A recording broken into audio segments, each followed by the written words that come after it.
والى هذه الدرجه يستطيع هؤلاء ان هم يعني يضحكوا على تابعيهم حتى في الحاجات اللي واضحه كده، يعني حاجه واضحه.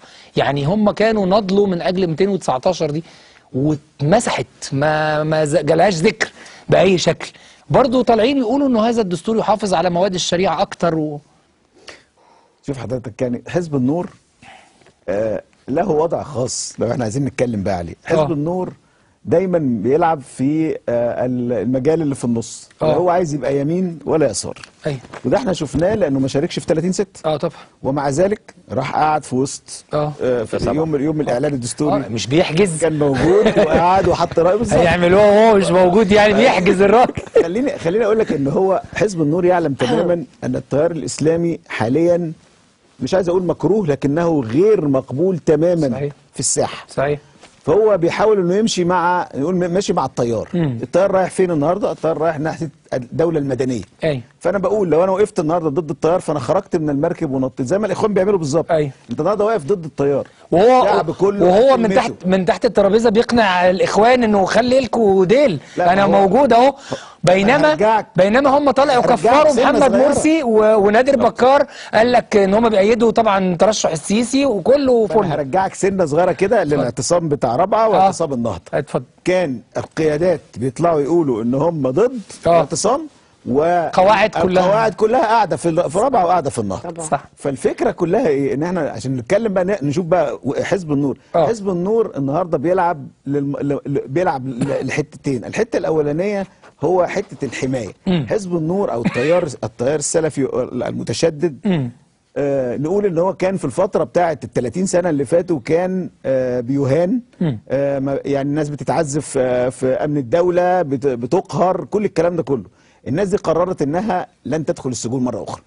فقال لك الحل الوحيد ان انا العب مع الكابتن. قال يعني قرارهم يعني. انا هقول ما هو قرارهم في ناحيه ايه؟ ان هو قال لك انا النهارده ناوي، انا مش ناوي اخش، لكن انا ناوي ان انا اندمج مع الناس دي، اخش يبقى انا ليا مثلا كراسي في البرلمان، يبقى انا ليا محافظين، يبقى انا ليا وزراء. هي الفكره ان انا يبقى لي صوت، ان انا ما اخشش المعتقلات تاني. المهم ان ما يبقاليش احكام، حتى لو ماليش كراسي مش مهم. هتلاقيها هم دايما النهارده هم بيلعبوا لعبه امان. طب يا باشمهندس، هل يستطيع يعني الواهمون دول ان هم يهربوا مثلا من احكام القضاء؟ ما في قضايا مرفوعه بان حزب النور حزب على مرجعيه دينيه وان هو لابد ان هو يحل.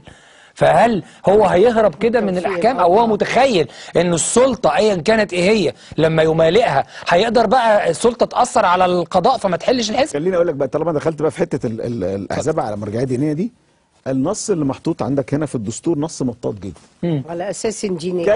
كيف تثبت شال كلمه مرجعيه دينيه. كيف تثبت ان الحزب على اساس ديني؟ دي موضوع يعني لا يمكن انك تثبته. ففكره حل الاحزاب القائمه على اساس ديني او اللي موجوده دلوقتي مش هتتعمل. لا ثانيه واحده يا باشمهندس، يعني عشان ما تبقاش بس كل الجمل مسلمات.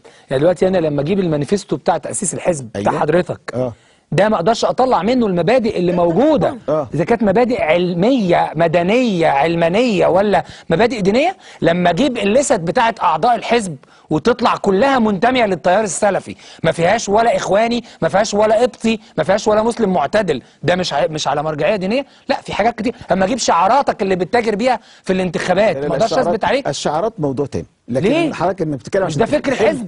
عشان حضرتك تحل حزب النهارده هناك آليات، هناك طريق لازم تسلكه. في حاجة اسمها لجنة أحزاب لازم تخش فيها، لازم تجيب برنامج الحزب، لازم تثبت ان برنامج الحزب له مرجعية دينية. الأحزاب اللي أسست دي كلها ما قالتش انها مرجعية دينية، قالت انها عايزة تطبيق الشريعة. وحضرتك بتقول في الدستور ان المبادئ الشريعة هي الأساس. طالما ان انا بقول برجع لمبادئ الشريعة والأحزاب بتتكلم في الكلام ده، دخلت النهارده في مناطق رمادية.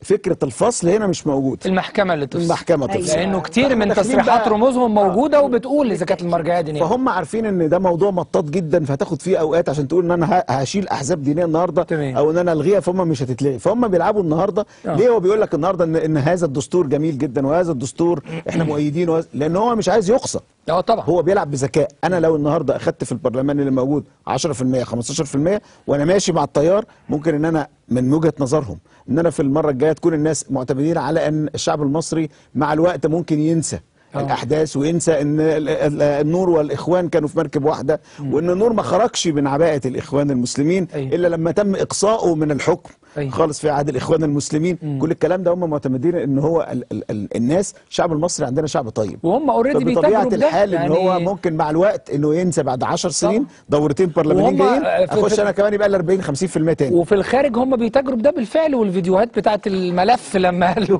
ما عينوش الناس بتوعنا كل ما نروح الاخوان. طبعا بقول لك هي الموضوع لعبه مصالح. طيب دلوقتي لابد لنا ان